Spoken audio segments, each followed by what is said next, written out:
Thank you for coming today. I'm joined today by Nick Lyon, our Director of the Department of Health and Human Services, Dr. Eden Wells, our Chief Medical Officer for the state of Michigan, and Mike Zimmer, our Director of LARA. So I appreciate people coming today. This is to continue the fact that we want to make sure we're making good communications with respect to Flint. What I would describe today is I'm going to share information that has been shared with the healthcare community in the past but hasn't really been put out to the public. One of the reasons to do that today is I want to make sure we put it in the proper context. The information was just recently presented to me, and I thought it was important to share. So we were communicating well with everyone. Also, what I'd say before I get to the specifics is the information I'm sharing today, we're not recommending any change in any actions by people. We've already put out a set of recommendations about filtered water, bottled water, a number of other items, so we're not making any recommendations for changed behavior by the residents of Flint because of this. The issue I'm going to discuss is really dealing with Genesee County.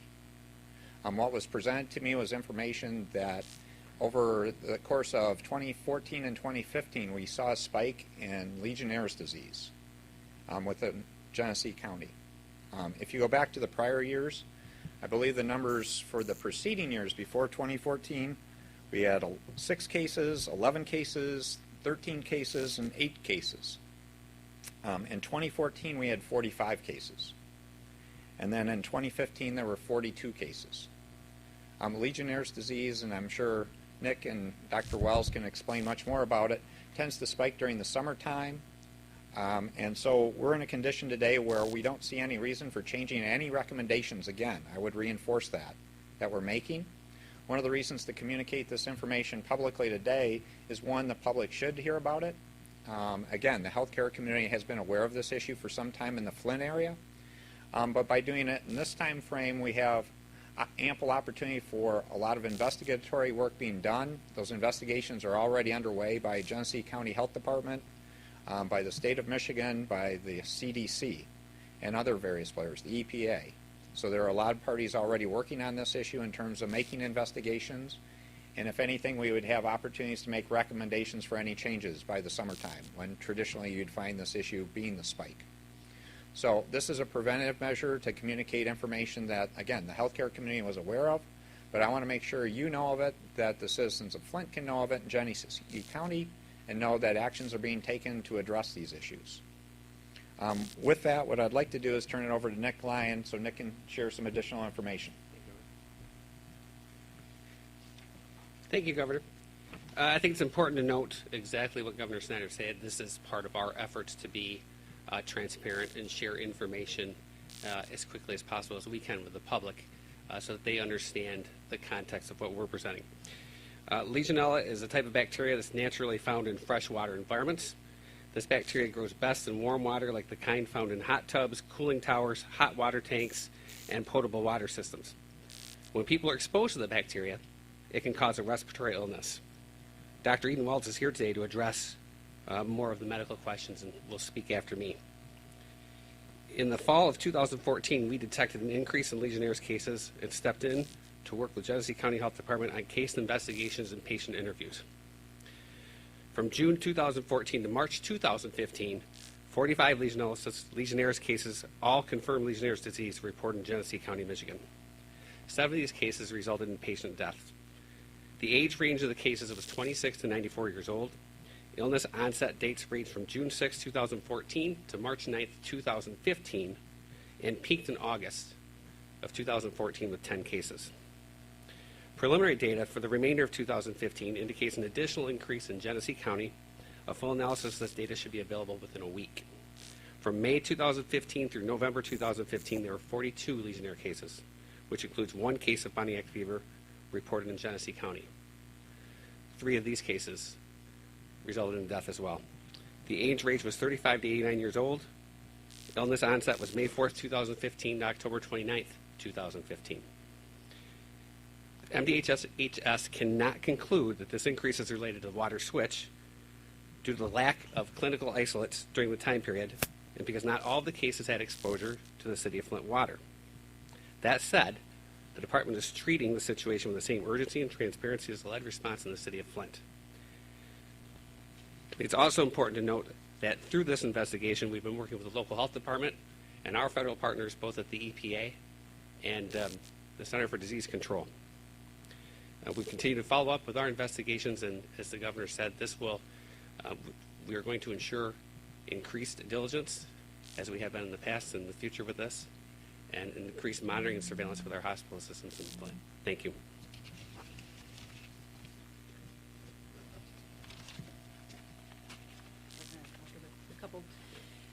Thank you. I'm Dr. Eden Wells. I'm the Chief Medical Executive for the Department of Health and Human Services. I wanted to give just a little background information on Legionella, or Legionella pneumonia, which is also called Legionellosis.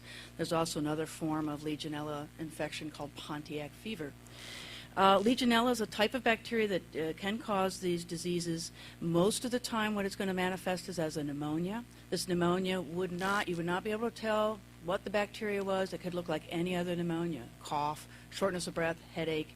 And up to 18,000 people are hospitalized each year in the United States for Legionella pneumonia. It is found, as Director Lyons said, mostly in water and moist soil. And it really likes warm, stagnant water. This is why we tend to see this quite a bit of an uptick in the summer months when hot tubs begin to be used, air conditioners are turned on, cooling towers are then activated for large municipal buildings, etc. It's been found throughout the U.S. and worldwide, so this is not a infection particular to here. People who get Legionella get this often by breathing in the bacteria. Usually this is after the exposure to the water sources, such as the air conditioning towers. Some of you may be aware of New York City having a recent issue with this. Whirlpool spas, etc. may be issues as well. It's also important to note that person-to-person transmission does not occur. So this is really a person who can ingest the water if there is Legionella within it. But not all people necessarily get sick from being exposed to Legionella. We worry about those people who are at high risk for infection, and that is those that are elderly, those who have underlying immune system problems, diabetes, dialysis, etc., and other people that may be stressed individuals that may be at risk for any kind of infection, frankly. So what I want to make sure to know is that this has been something that our health department and the Genesee County Health Department have working together closely on since this event in a year and a half, approximately a year and a half ago. And it's very important also to say that the CDC Legionella experts, as well as the Environmental Protection Agency experts and their task force, have been involved in discussions and in supporting the work of the state and local health department. There's no, at this point, I think one of the things that I was asked a couple days ago, and I want to reiterate what the governor has said, at this point we don't have any change in recommendations to bathing that was brought up. It is still safe to bathe based on the information that we have at this time in the city of Flint, based on even given this knowledge. What we do want to know is that, I've actually spoke again with Centers for Disease Control experts today to discuss this very question. We have no evidence at this time that this particular infection or outbreak that has occurred and peaked again this last fall is an ongoing or issue that we know of, but certainly also that there's no evidence of community-based transmission. Given that, there is no recommendation at this point to change any recommendations regarding bathing. And that's all I had, unless there's any questions. Thank you. So again, we wanted to make sure we shared this information and sharing it as soon as it became available to me, and make sure we're communicating it. Again, we don't want to see people change the recommendations we made, but we want to make sure that people are broadly aware of this as an issue, that we're taking actions to address it, and we'll be on top of it with respect to any changing recommendations as we approach the summertime. With that, I'll be happy to take some questions.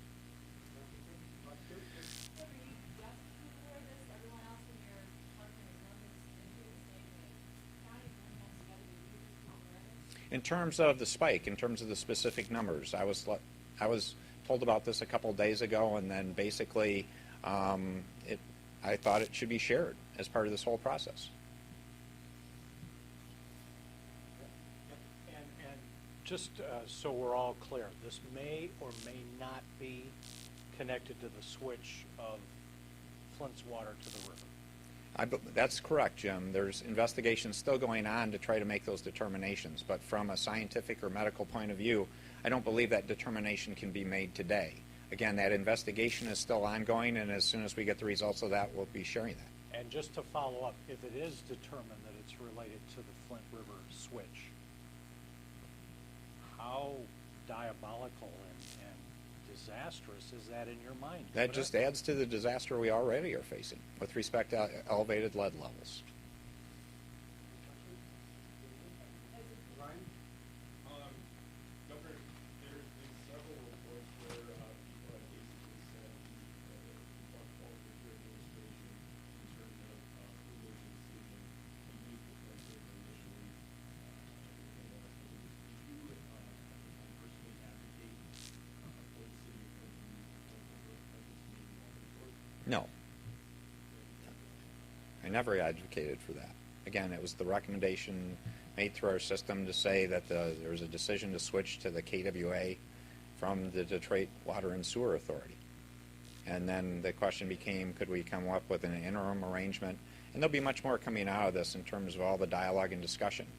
But that didn't happen in terms of what was presented as an opportunity to go stay with DWSD. So a decision was made to switch to a local water source.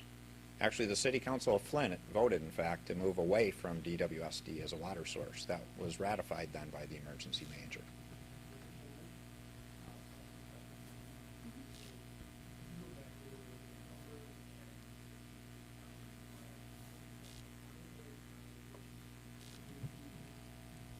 So I would have to, I'm sorry, Director Lyon had the actual numbers. I could probably, do you have the?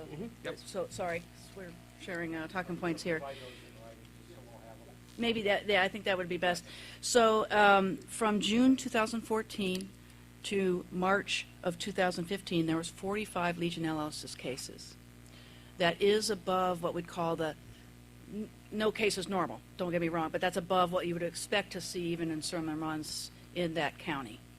Okay, based on, again, Governor Snyder gave you some background rates. 7 of those cases, 7 of the 45, resulted in death, and the age range was, I don't know if you needed that, actually. The preliminary data for the remainder of 2015, March through November 2015, were 42 additional Legionellosis cases. That makes a total of 87. And includes 3 deaths there. So we have 10 deaths in a total of 87 cases. I don't have the particulars to tell you right now what the underlying conditions were in these patients and what else was involved. I don't have that with me. We can get that for you. Unfortunately, Legionella tends to strike those that have severe underlying medical conditions, and so they are more prone. So a mortality rate per se is very difficult to generalize like we can sometimes with influenza and other issues. But we can get you, well, I can't give you patient identifiable information, but I can assure you that we never like to see Legionella because when we're seeing it, it tends to be in people with underlying medical conditions. Usually we worry about those that are getting immune system drugs and things like that. Yeah.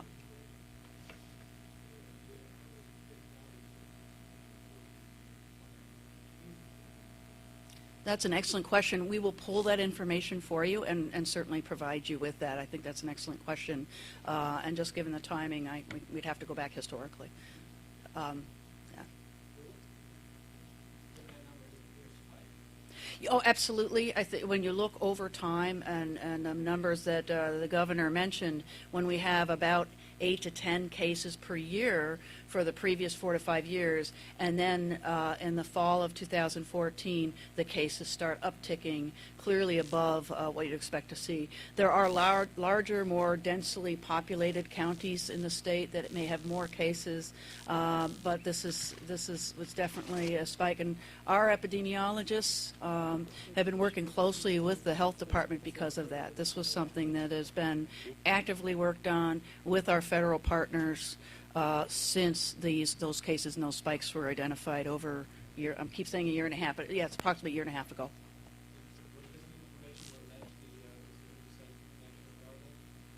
I don't think so.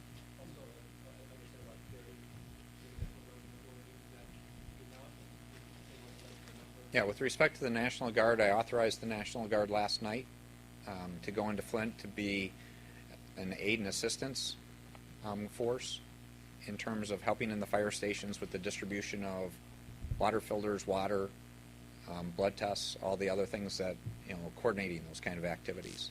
That number will grow to about 30. They're already there today helping with that. And again, we're going to look at the staffing levels required to make sure we keep up a high level of activity and availability in terms of resources. We had American Red Cross volunteers previously doing that work. By having the National Guard people take over those responsibilities, it actually frees up the American Red Cross volunteers to go on the door-to-door process of handing out water filters and such. So we believe that's another positive step forward. Yeah, it goes back to the statistics of it. So you can't determine because there's people in Genesee County not drinking the therapy they got. How many of these 87 cases were drinking it? How many of the deaths? We'd have to look at the specific reports to do that. Yeah, we don't know that yet. And again, with the second spike, we have the preliminary data. We're putting the final report together, as we speak. We thought it was important to get the data here for you today. In the initial report, I think it's about half and half were on Flint water and half were not.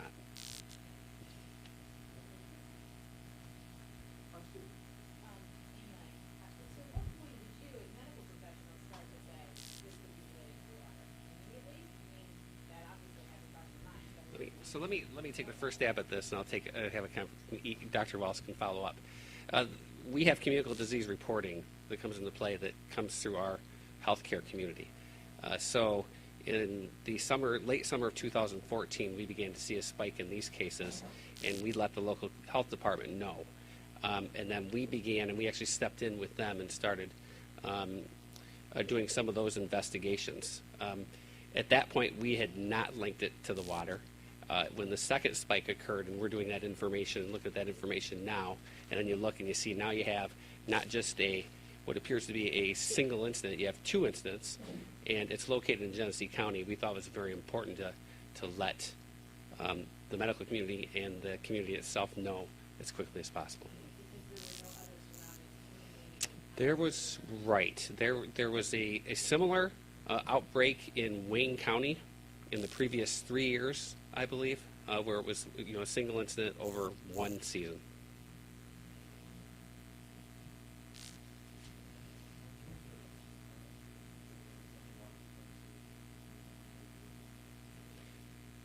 That's Director Cray addressed that earlier this week, and his answer to that is we will know the answer when we've gone into the community and done the testing to ensure in the homes and in the community to make sure that the water's safe. And he's not committed to a time frame until that is affirmed. Can you get this breakdown shown? Is that possible? People probably want to know. So I would say that like any other bacteria, but particularly those like Legionella and such, those that are at higher risk for infection are at higher risk for lots of bacteria in addition to Legionella. One of the worries we worry about is the sort of the spray that comes out. So we always talk about hot tubs or cooling towers where you get that mist, or that, I guess that's the best way to say it, is a mist.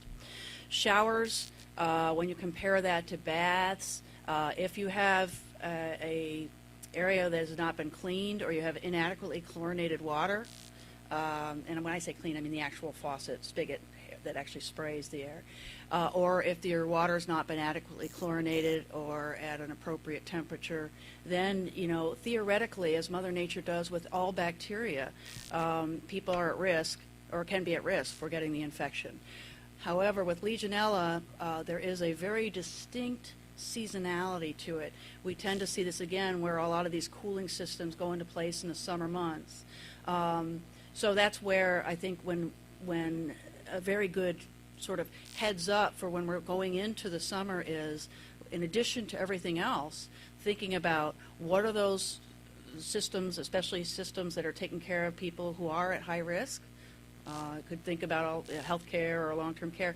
We got to ensure that they have all the right guidances and everything in place to ensure that their water is the way it should be. And we have no evidence right now to say that the water is any different in the chlorination that we've heard. Dr. Wells, I think you answered this one. Should people really be bathing in this right now with all that emergency? I thought that was one of the things to hold people off from doing without being filled in. Right. So we addressed that Monday, and I wanted to reiterate that today. We have no change in the recommendations regarding the bathing or the cleansing of self, whether, the showers and things at this point, because Legionella is not, at this, we don't have any evidence of a community-based transmission, number one. Number two, lead is not, that its mode of getting into the body is not really through the skin. It's not known to be a skin absorption issue. Just, Dr. Wells, just to follow that up, it just seems like your recommendation, don't change taking baths, don't change taking showers, but you have these spikes with 10 deaths. It just seems to defy common sense and logic that you would caution people to err on the side of safety when you have 10 fatalities. No, I can understand why you're saying that. The cases that we've seen have been associated with particular areas in Flint that have been identified and have been remediated. And is it possible that water was more contaminated than... Right. That's why, so we don't have signs that or documentation, and again, there's a lot of analysis going on. You're going to get another report coming soon because we're very interested in this issue.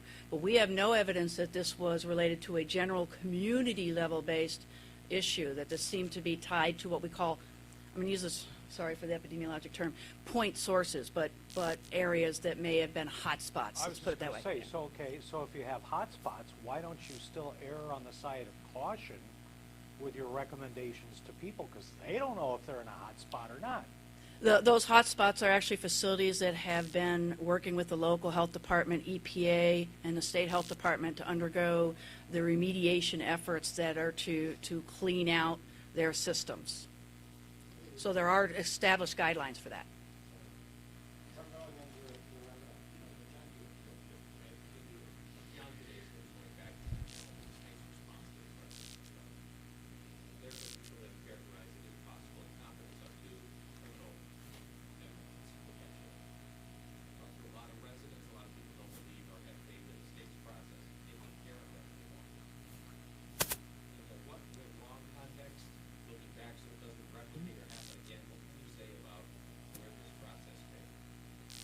There were multiple points, and that will be something that will come out more completely with the Flint Water Advisory Task Force. An independent group looking at, but to put it in a short sense, is a good chunk of it could lie with some of the issues with the Department of Environmental Quality and their interpretation of the lead copper rule, how it was applied, and the information they communicated and how well they believed it was acceptable. And you go through that process, and that's why I made the point very clearly last time. The first time it came to my attention in terms of the blood levels from the Hurley results and the other things was really the beginning of October, and then we very quickly declared a health emergency, public health emergency. We went through the whole process of, again, starting water filter distribution, bottled water, recommending not to use the water, but not enough was accomplished. I will be open with that in terms of the community adopting those practices. And so that's where I appreciate the mayor declaring her emergency, leading to the county emergency, leading to us allowing me to declare at the state level an emergency. So we've redoubled the efforts to make sure we get to every resident in Flint, to make sure they have filters and bottled water to solve this in the short term. In the intermediate term, the longer term, we want a safe water source, and we're working on that. Steps have already started on that process. We want to do the follow-up with anyone identified with higher blood lead levels. And that process has already started to track those cases for multiple years. And then the report itself, I hope that comes out. And again, I don't discourage the U.S. Attorney from investigating. I think it's actually a good thing. It should be investigated. Let's get the answers. With respect to the task force, they're going to come out with recommendations to say, here are lessons learned with respect to Flint, and hopefully here are recommendations that could apply statewide to make sure this doesn't happen again. Because we never want to see, It's something you wish that never happened, and let's not see it ever happen again in the state of Michigan. And we're taking very prompt steps. That's why I spent last night talking about how we could call out the National Guard to make this happen. And just in the last 24 hours, I've talked to the FEMA Region 5 administrator, I've talked to the head of FEMA, I've talked to the Homeland Security Secretary, and I've talked to the White House, asking for how we can work together. Are we able to say at this point in time that whether there were internal memos about staff that might not have made it to certain people that it should have, et cetera, was there a period of time in 2013 where, in your estimation, the state really had the information that it could get communicated internally to maybe err on the side of caution in this case? Well, again, this was where we'll find, in any case like this, I'm sure we'll find cases where we wish we would have found points where we could have done something sooner. This is the reality of what we're dealing with, and now we're trying to make a commitment to say we're doing what we can to take care of the people of Flint, to address this issue, and then to put measures in place so it doesn't happen again. Yeah.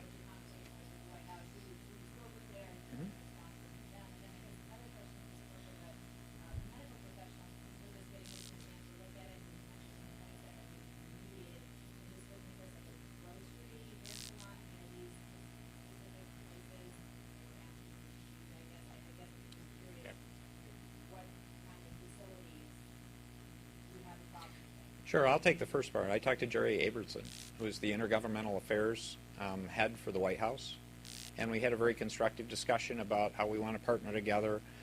Again, we should be partners in how we service the citizens of Flint, and I asked for their help in that partnership.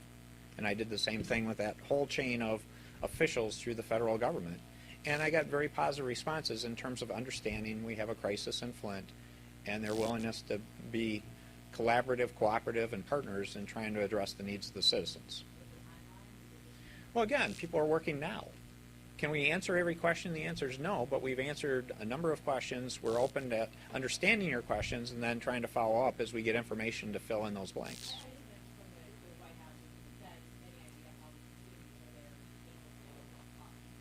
Well, there are FEMA people helping today. There, again, in terms of coordinating resources, not actually doing work, but coordinating and communicating with all the various departments of the federal government on how they might be able to help this situation. So what they're doing right now in terms of FEMA is really sort of doing an inventory of opportunities to aid and assist in addressing this crisis throughout the federal government. And so they're helping us do that, which is best by them because they're within the federal government.